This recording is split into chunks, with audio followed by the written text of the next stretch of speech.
Before beginning today's video, as usual, I'd like to thank Arilisu, Hendrik, Hey, as well as Big Daddy Dark Symphony for your kind donations through my Buy Me a Coffee page or through my YouTube Super Chat donation. So thank you so much for that. And I would like to welcome 2 new members to this channel, and they are Efragus as well as you. So thank you so much for being the members of the channel and supporting this channel in the long run. So Mach-99 is the only surviving combat android ever since most of them were disposed of previously. When she was reawakened, all of the Heaven Host androids were programmed with the third laws of androids. And firstly, the androids may not harm Heaven Host nor allow it to come to harm. Secondly, the androids may ignore all commands of the master if they conflict with the first law. And lastly, they needed to protect the champion sword wielder at all costs. So Mach-99 is deemed to have the easiest job of all the androids, as she is only awakened when the Heaven Host reaches the highest emergency protocol. So does she have this ability to live up to this easiest job status?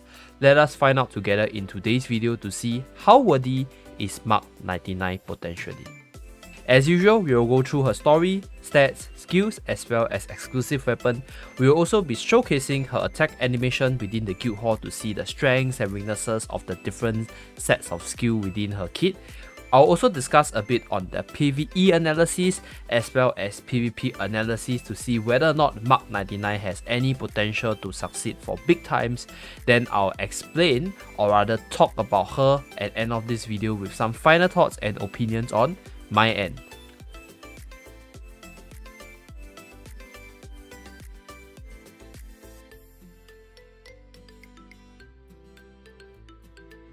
So, Mach-99 was designed to support the heroes in defending the Heaven Host in the case of an emergency, and she is much higher in terms of combat prowess compared to the usual worker androids.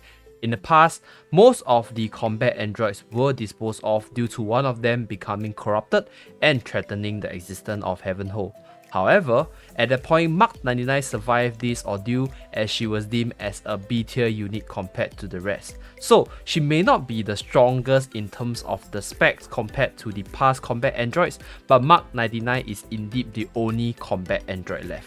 Mach-99 is ranked 8 in terms of stats, 26 in terms of defense, 12 in terms of crit chance at 0%, and 29 in terms of HP. So Mach-99 has 2 attack forms. One is the Beam Magnum and one is the Beam Cannon. So you can treat the Beam Cannon sort of like a sniper form, where she can snipe a target at big damage from a very far distance, while the Beam Magnum allows her to fire multiple energy beams in rapid succession close up to the enemy. And her chain skill is Beam Saber, which allows her to cut through the enemy with a light blade and inflict melee damage of up to 525% DPS. So this is the highest DPS number after Eugene's 500%. So pretty insane for a chain skill number.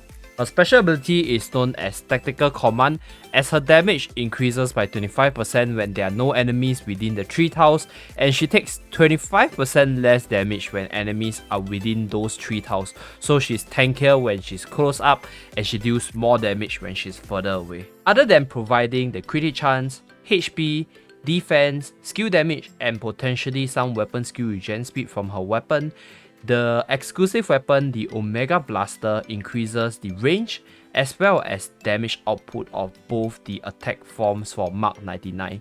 The weapon also has a super powerful weapon skill known as the Hyper Energy Cannon, which deals 270% DPS with a decently low regen time of 7.5 seconds.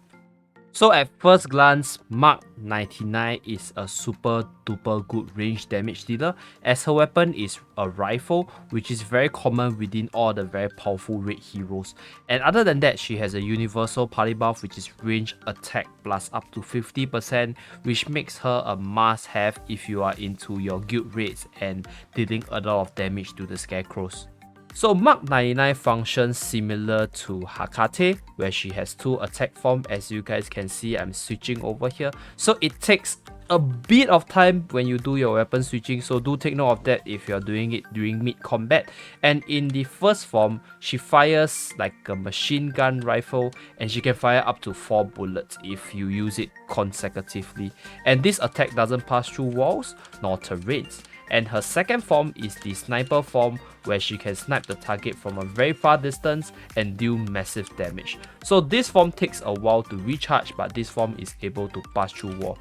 So do take note that both the attack form will not be able to pass through the terrains as demonstrated over here, and the weapon skill releases a force field in a very big area or decently big area. However, the targeting mechanics for this weapon skill is very short, as sometimes you won't really hit the target if the opponent or your enemy ran out of your attack range. So I'll demonstrate it somewhere over here, as you guys can see. So the targeting mechanic or the tracking mechanics of this weapon skill is very short, so sometimes you have to close up on your target in order to target them. So that's one shortcoming for this weapon skill. And moving forward to her chain skill allows her to dash forward and just slash the enemy, dealing 525% DPS damage, which is really insane. And multiply that by the status effect of down is actually even more damage, because the down status effect deals more damage to the melee compartment. So yep, you do more damage when your opponent has the down status. So let us move on to the PvP analysis. With the introduction of Mark 99, the light meta has fallen upon the Colosseum within the KR server. So in case you guys haven't seen my previous KR meta report, Mark 99, Future Princess and Gabriel is a super duper dominating core within the Colosseum, and the last unit to fill up the slot will either be Noxia for her disruptive capabilities as well as Universal plus HP party buff, or Future Knight to increase the weapon skill regen speed of Future Princess so she can spam her weapon skill more often. So the key reason why Gabriel, Mark 99 and Future Princess is so powerful is because all three of them benefit from Gabriel's light resist down, and range plus the crit hit party buff is a super duper powerful buff within any form of game mode. And Mark 99 in her sniper form is able to hit through multiple targets and deal massive damage when she crits through them. So these multiple reasons combined together make this core such a powerful one. And even though there's basic teams running around, Noxia is a super duper powerful anti-basic unit because her spirit is very tanky when combined with Future Princess. There's a plus 80% HP buff, and she's dark unit, so she's gonna do a lot more damage to your basic unit when you pair her with plus range party buff as well as plus crit hit party buff. So Mark 99 is without a doubt currently one of the most popular unit when you pair her up with Gabriel as well as Future Princess within the Colosseum game mode. So I'll slowly scroll through the top 100 ranks to show you guys the dominance of this lineup, so you guys can see why this lineup is really popular right now.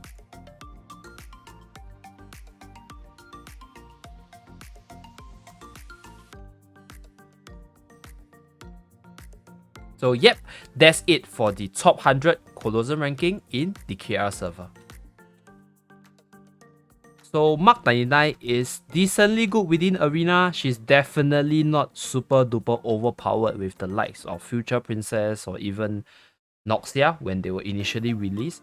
However, because she has a range party buff, she pairs really well with other crit hit party buff buffer such as Muriel, Gabriel, as well as Bianca. So she's basically a light Nari to a certain extent in terms of party buff, but she has the flexibility to switch between melee combat as well as range combat. So even though she has the 25% damage reduction, she's not that tanky, so I won't prefer to use her in a melee combat. I prefer to use Mark 99 in her sniper form because the possibility of you critting on your snipe damage is pretty insane, as you guys will see where I feature it within my Masters Arena adventure in the KR server. So without further ado, let us show some arena showcase with Mark 99. Let's go.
So Mark.99 is really flexible in my opinion because she has this universal range party buff, and in case you guys haven't been playing the game long enough, range party buff is one of the best party buff for guild raids because range damage dealers deal the most damage and you want to have as many range damage dealers in your team as possible. So she's definitely a must have in most light raid teams as she just pairs so well with Gabriel. And she also pairs really well into the many elemental team because she has range attack buff and she can just equip herself with the relevant elemental gun in order to benefit from the elemental advantage from that element party that you're trying to form. So that's one thing that she's really flexible in terms of team building. And she's also able to hit both sides of the spectrums in terms of melee as well as range, as she deals range damage in her normal attacks and her chain skill deals melee damage. So this could be useful in certain situations, as you guys can tell that there are more and more mixed shields within the different PvE game modes. So this thing is actually pretty helpful even though sometimes people tend to ignore it. And light is actually going to be an even more important element, as we all know World 12 features the Demon World, which will most likely have a lot of dark element monsters. So she's definitely one of the best damage dealer representing the element. That's why she's going to be able to carry you in the element if you do not have a light element unit at this point in time. So below are some reasons why you should pull or invest in Mark.99.